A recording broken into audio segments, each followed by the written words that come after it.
Alright, so I need to get in shape, warming up for the next video because I am doing more exercises. I've just done Indonesian, before that French, before that I already did 10 other languages, but now I'm going to do Spanish.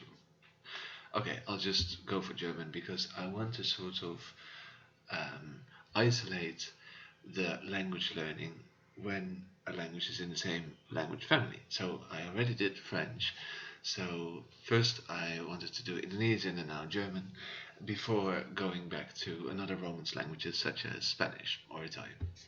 Okay, German I also have a knowledge in from high school, from work, so I already passed checkpoint 6. I probably did those tests. No, not probably. I remember doing some of these tests to pass those checkpoints.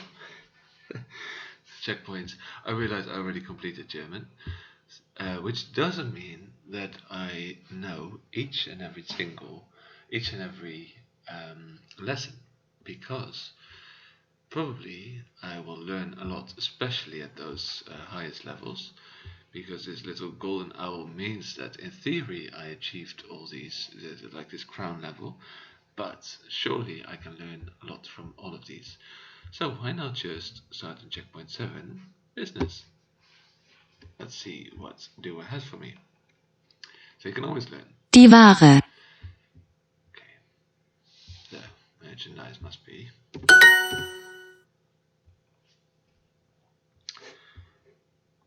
Bürger sind keine Ware. Die Lieferung kam nicht. So I could actually use the keyboard instead, because it would also be quicker to type in English, and in this case German is also written in the same Latin alphabet, so it could be much quicker. On the other hand, if you can't come up with a word, it is more difficult. So it depends. You always have to make it a little bit difficult for yourself so that you learn from it. If it's too difficult, you can also hover over with your mouse on the given word. So it depends. We get maybe more examples. With Chinese, obviously, it's a bit more tricky than with German for me. Now in this case we could use the keyboard because we already got the sentence in German, so die Ware, die Lieferung ist nicht angekommen. Actually, I cannot remember. I'm just gonna try this. Now I'm gonna hover over. Angekommen. You see, kommen an is the infinitive, or actually ankommen is the infinitive. So using the present perfect to say die Lieferung ist nicht angekommen, or in German die Lieferung kam nicht. Yeah, did not come, so to say. Meine Versicherung wird zahlen. So actually that was the right tense. That was given, so I used another one which is accepted at least. Meine Versicherung wird zahlen.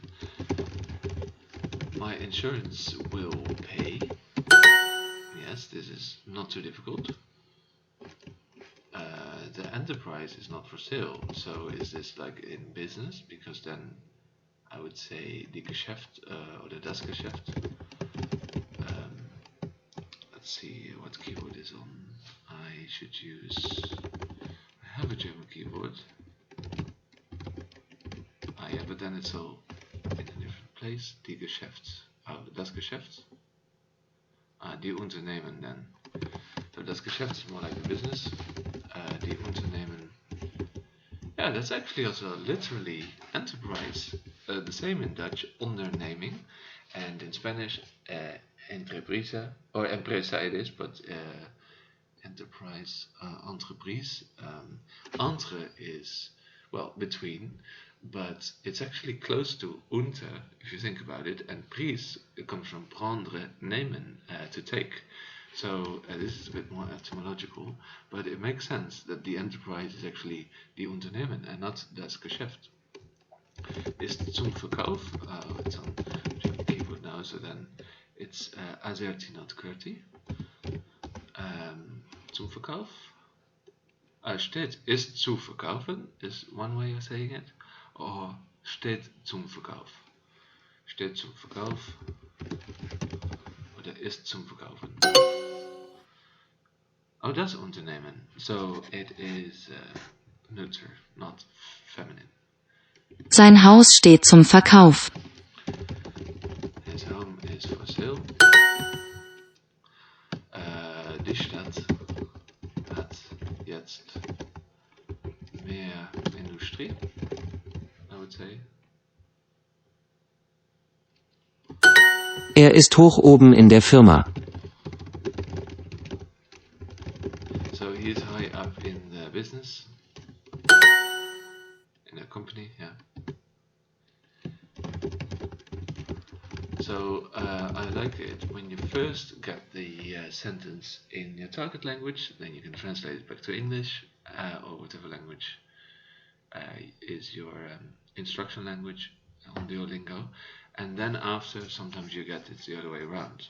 So this is more difficult, generally speaking, to come up with it yourself actively rather than passively just translating it from your target language, but it's obviously easier when you just saw the sentence. I could not have come up with the word firma. Well, probably I could have would have picked another word.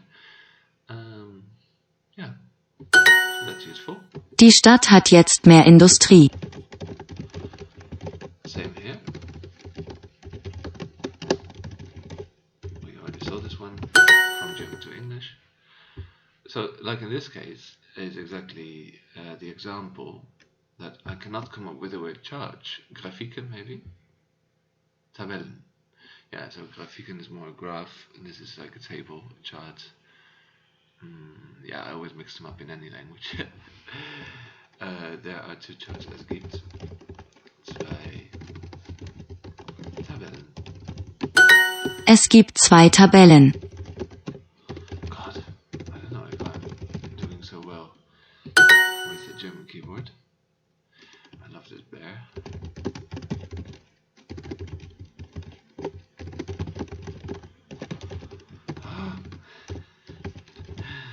I only need it for the umlaut. Meine Versicherung wird zahlen.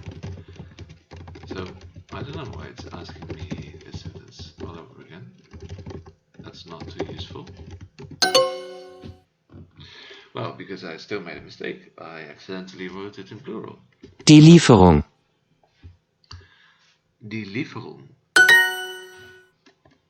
You can even see that the words are related. Delivery, livery, that part is Lieferung.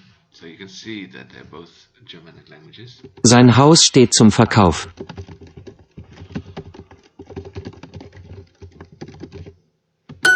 Er ist hoch oben in der Firma. Er ist hoch oben in der Firma. Bürger sind keine Ware. Bürger sind keine Ware. You can see that Ware was already highlighted even before pronouncing it. Die Stadt hat jetzt mehr Industrie. Die Stadt hat jetzt mehr Industrie.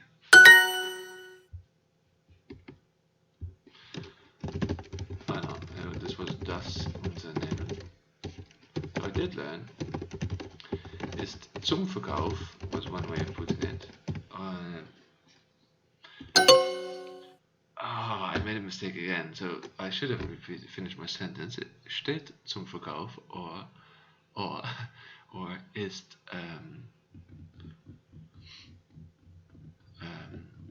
steht zum Verkauf or ist zu verkaufen. Ja, steht zum Verkauf or ist zum Verkaufen. Meine Versicherung wird zahlen. Singular this time.